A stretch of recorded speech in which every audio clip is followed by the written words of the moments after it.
নমস্কার বন্ধু, আমি সুভাষী সংবাদ সোচ্চারে এই মুহূর্তে আপনাদের স্বাগত। আজকে ভিডিওটার করার মূল উদ্দেশ্য হচ্ছে গতকাল গতকাল রাত্রে একটি ভিডিও করেছিলাম আপনাদের জন্য, যেটা আমার বার্তা ছিল। সেটা হচ্ছে আজকে যে সুপ্রিম কোর্টে আর.জি. কর কাণ্ডের ধর্ষিতা এবং খুনের যে ঘটনা, সেই ঘটনার পরিপ্রেক্ষিতে যে সুপ্রিম কোর্টে যে শুনানি ছিল আজকে, তার উপরেই কালকে বেসিক্যালি একটু আলোচনা করেছিলাম। এবং কালকে আমি বলেছিলাম, গতকালের ভিডিওতে আমি বলেছিলাম যে সুপ্রিম কোর্টে এরকম কোনো ক্ষমতা নেই যে কোনো একটা রায় দিয়ে দেবে, যেটা নিয়ে প্রায় সারা বাংলা জুড়ে এবং বাংলার বাইরেও বেশিরভাগ মানুষের মধ্যে একটা ধারণা তৈরি হয়ে গেছিল যে আজকে সুপ্রিম কোর্ট একটা বিশাল কিছু রায় শোনাবে, বিশাল এমন কিছু একটা বক্তব্য শোনাবে, যে যাতে মনে হবে যে একটা বড় বিশাল তাদের আশা ছিল এইটাকে ঘিরে। কিন্তু তারা অ্যাকচুয়ালি আমি যতটুকু আজকে সুপ্রিম কোর্টের পর্যবেক্ষণের কথা জানতে পেরেছি, এখনো পর্যন্ত পুরো ইয়েটা আমার দেখা সম্ভব হয়নি। তো যতটুকু ওদের সুপ্রিম কোর্টের যে পর্যবেক্ষণ, আজকে সকাল থেকে যে শুনানি পর্ব চলছিল, সেটা থেকে যতটা জানতে পেরেছি, তাতে সুপ্রিম কোর্ট কিন্তু ব্যাপকভাবে আশাহত করেছে এই আর.জি. কর কাণ্ডে দীর্ঘ 1 মাস ধরে আন্দোলনকারী যারা বিভিন্ন সময় রাত দখল করো থেকে শুরু করে রাস্তা দখল করো, ভোর দখল করো ইত্যাদি, তারা বিভিন্ন রকমভাবে তারা আন্দোলন চালিয়ে যাচ্ছিলেন। এবং এই আন্দোলনের উদ্যোক্তাদের একটা অংশ প্রায় ধরেই নিয়েছিলেন যে সুপ্রিম কোর্ট তাদের মতো করে একটা রায় দিয়ে দেবে, এবং সেই রায়টা হবে এই রকম যে সঞ্জয় রায় তো দোষী, সে গ্রেপ্তার হয়েইছে, তার সাথে আর.জি. করের প্রাক্তন সুপার সন্দীপ ঘোষ, সেও একজন বড় কিং মেকার, এবং তার উপরে স্বয়ং মুখ্যমন্ত্রী মমতা ব্যানার্জিও একজন কিং মেকার। এদেরকেও আজকে রায়ে এদের বিরুদ্ধে একটা কিছু গ্রেপ্তারি পরোয়ানা বা তেমন একটা কিছু জারি সুপ্রিম কোর্ট করতে পারে, এরকম একটা ভাবনা, এরকম একটা চিন্তা হাওয়ায় ভাসিয়ে দেওয়া হয়েছিল, যা নিয়ে বহু মানুষ খুব উল্লসিত ছিল, খুব মানে আশায় তারা বুক বেঁধেছিলেন যে আজকে সুপ্রিম কোর্টে একটা ভয়ানক কিছু ঘটনা ঘটতে চলেছে। তো বলে পাহাড়ে মুশিক প্রসব যেটা বলে, সেই রকমই একটা ঘটনা ঘটলো। দেখা গেল উল্টে 1 মাস ধরে যে ডাক্তার স্টুডেন্টরা যে স্ট্রাইক চালিয়ে যাচ্ছে, আর.জি. করের যে কর্মবিরতি চালিয়ে যাচ্ছে, তার বিরুদ্ধেই বরং সুপ্রিম কোর্ট আজকে কড়া পদক্ষেপ নিয়েছে, কড়া পর্যবেক্ষণ নিয়েছে। সুপ্রিম কোর্ট সরাসরি বলেছে যে ইমিডিয়েট ডাক্তারদের কাজে ফিরতে হবে। যদি তারা কাজে না ফেরে, যদি তারা স্বাস্থ্য পরিষেবা পুনরায় চালু না করে, তাহলে সেক্ষেত্রে তাদের ওপর যে কোনো কড়া আইন রাজ্য সরকার নিতে পারে। এবং সেক্ষেত্রে সুপ্রিম কোর্ট কিন্তু রাজ্য সরকারকে পুরোপুরি তার অনুমতি দিয়ে দিয়েছে, তার এখতিয়ার দিয়ে দিয়েছে। তো এখন ঘটনা হচ্ছে যে এরপরে আমি আজকে বিকেলবেলা আর.জি. করে গেছিলাম, যে আর.জি. করের যে ধর্নারত স্টুডেন্টদের মানসিক অবস্থা কী সেটুকু একটু বোঝার জন্য প্রায় ঘন্টাখানেক ছিলাম। তা থেকে যেটুকু বেরিয়ে এসছে সেটা হচ্ছে যে বোঝাই গেছে পুরো মঞ্চ ফাঁকা। এখন এখানে ওখানে কিছু ডাক্তার ছাত্র তারা ঘোরাফেরা করছে, আর ম্যাক্সিমাম টাই রয়েছে মিডিয়ার লোকেরা, সংবাদ মাধ্যমের লোকজন ম্যাক্সিমাম ভিড় করে আছেন।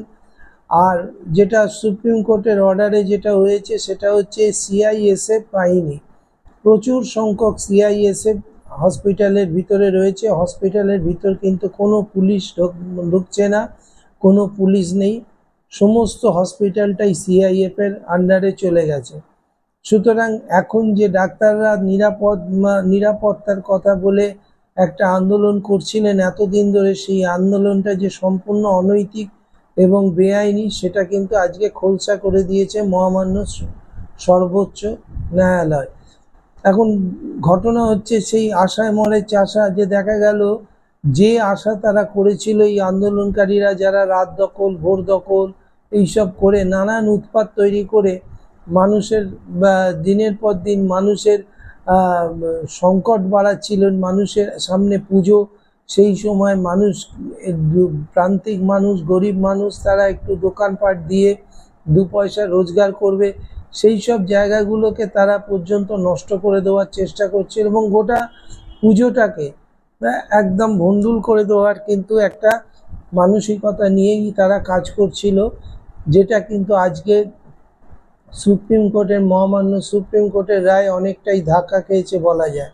যদিও কিছু কিছু পর্যবেক্ষণে উঠে এসেছে, সেটা হচ্ছে যেটা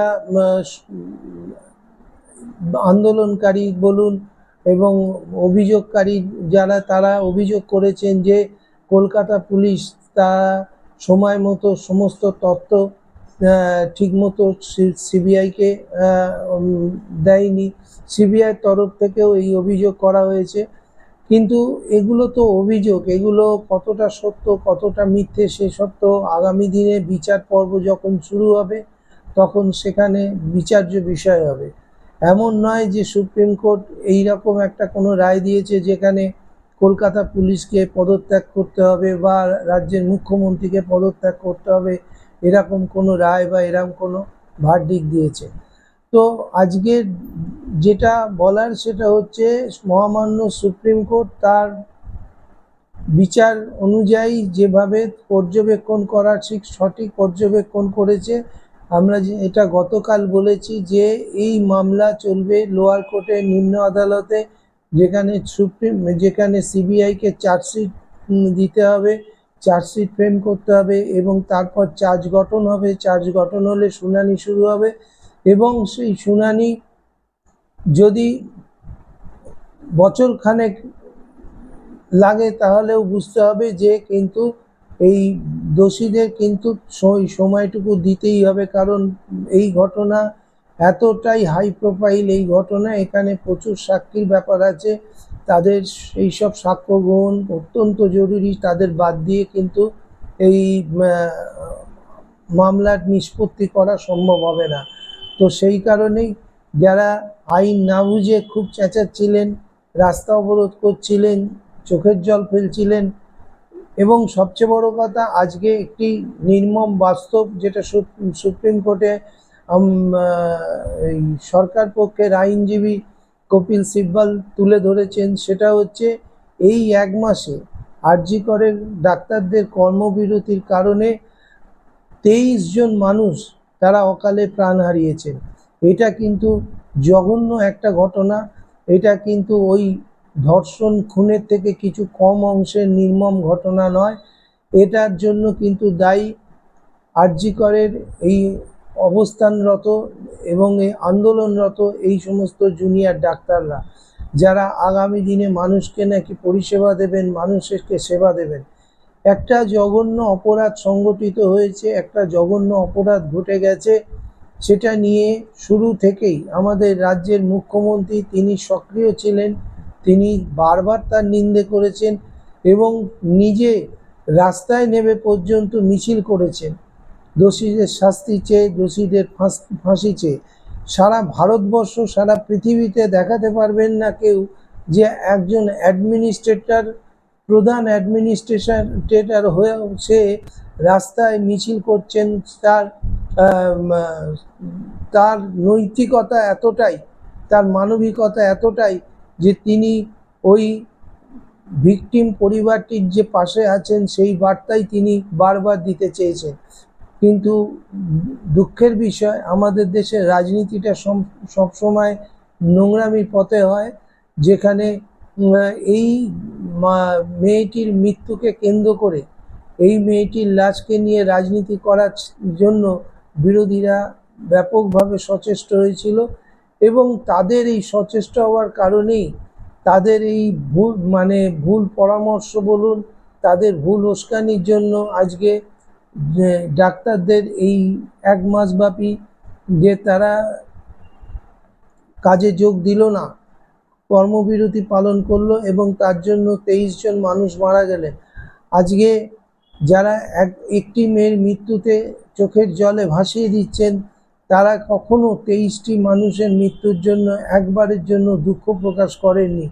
কোন্নগরে বিক্রম ছেলেটি মারা গেল মাত্র 22 বছর বয়সে, তার পরিবার আজকে সম্পূর্ণ নিঃস্ব হয়ে গেল। একমাত্র পরিবারের একটি মাত্র তাদের ছেলে, তার মা আজকে কাঁদছে, কিন্তু তার জন্য কোনো জবাব নেই, কোনো উত্তর নেই। সেই জায়গায় দাঁড়িয়ে আজকে মহামান্য সুপ্রিম কোর্ট যে পর্যবেক্ষণ দিয়েছেন, যে রায় দিয়েছেন, যে ঘোষণা করেছেন, সেটা যদি আগামী দিনে, জানি আপনাদের এই বর্তমান পরিস্থিতিতে যারা আন্দোলন খেলার চেষ্টা করছেন, তাদের কাছে এটা খুব কষ্টের ব্যাপার, সহ্য করা খুবই কষ্টের ব্যাপার, কিন্তু তা সত্ত্বেও তাদেরকে এটা করতে হবে, কারণ সুপ্রিম কোর্টের রায়, এই রায়ের বিরুদ্ধে যাওয়া মানে নিজেকে আরও বেশি গর্তের মধ্যে, আরও বেশি পাঁকের মধ্যে ডুবিয়ে দেওয়া, যা এই ইন্টার্ন ডাক্তারদের কিন্তু ভবিষ্যৎ একদম অন্ধকার করে দেবে। তাই আজকে মাননীয় মুখ্যমন্ত্রী তিনি তার অ্যাডমিনিস্ট্রেটিভ মিটিংয়ে তিনি দায়িত্বহীনভাবে বলেছেন যে আমার নম্রতাকে যদি কেউ ভদ্রতা মনে করেন তাহলে ভুল করছেন। এখনো পর্যন্ত তিনি কিন্তু কোনো আইনি ব্যবস্থা নেননি। তিনি যদি আইনি ব্যবস্থা কাল থেকে নিতে শুরু করেন তাহলে কিন্তু এই ডাক্তার ছাত্রদের কিন্তু ভবিষ্যৎ অন্ধকার হয়ে যাবে। এটা মনে রাখবেন, অলরেডি 23 জন মারা গেছে। এই 23টা পরিবার যদি বিনা চিকিৎসায় গাফিলতিতে মৃত্যুর কারণে যদি থানায় এফআইআর করে থাকে, তাহলে কিন্তু এই 1 মাস যারা আন্দোলন করেছেন তারা কিন্তু আগামী দিনে চরম ভোগান্তির কিন্তু মধ্যে পড়বেন। কোনো সরকার, কোনো রাজনৈতিক দল কিন্তু আপনাদের বাঁচাতে পারবে না, এইটাই মাথায় রাখবেন। আজকে আমি যখন আরজি করে বিকেলে গেছিলাম, পুরো আরজি কর সিআইএসএফ ঘিরে রেখেছে। এখন আরজি করের ভিতরে কোনো রকম নাশকতা হলে, কোনো রকম কোনো ঘটনা ঘটলে তার সম্পূর্ণ দায় সিআইএসএফ কেন্দ্রীয় বাহিনীর উপর পড়বে, সেখানে পুলিশের কোনো ভূমিকা নেই। সুতরাং এখন কাজ করতে কোনো অসুবিধে নেই। আমরা আশা করব যে ডাক্তারদের সুমতি হবে, তাদের বোধোদয় হবে এবং তাদের বিরুদ্ধে কোনো রকম ব্যবস্থা নেওয়ার আগেই তারা তাদের সঠিক পথে ফিরে আসবেন এবং তারা কাজে যোগ দেবেন এবং রোগীদের পরিষেবা দেবেন। পাশাপাশি মাননীয় মুখ্যমন্ত্রী যে আহ্বানটা করেছেন, সেই আহ্বানের সমর্থনে বলি, সামনে দুর্গাপুজো, প্রতিটি মানুষ এই সময় কিছু রোজগারের জন্য তারা কিন্তু হাপিত্যেশ করে সারা বছর বসে থাকেন। বিশেষ করে প্রান্তিক গরিব মানুষ, তারা কেউ চপের দোকান দিয়ে, কেউ মুড়ি চানাচুরের দোকান দিয়ে, বা কেউ নানানভাবে তারা কিন্তু স্টল দিয়ে তারা রোজগারের চেষ্টা করেন।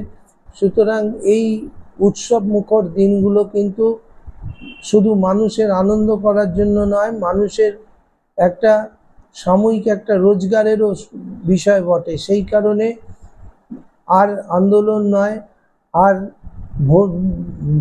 ভোট দখলের নামে রাস্তা আটকে মানুষের অসুবিধা করে লাভ নেই। তাই আসুন আগামী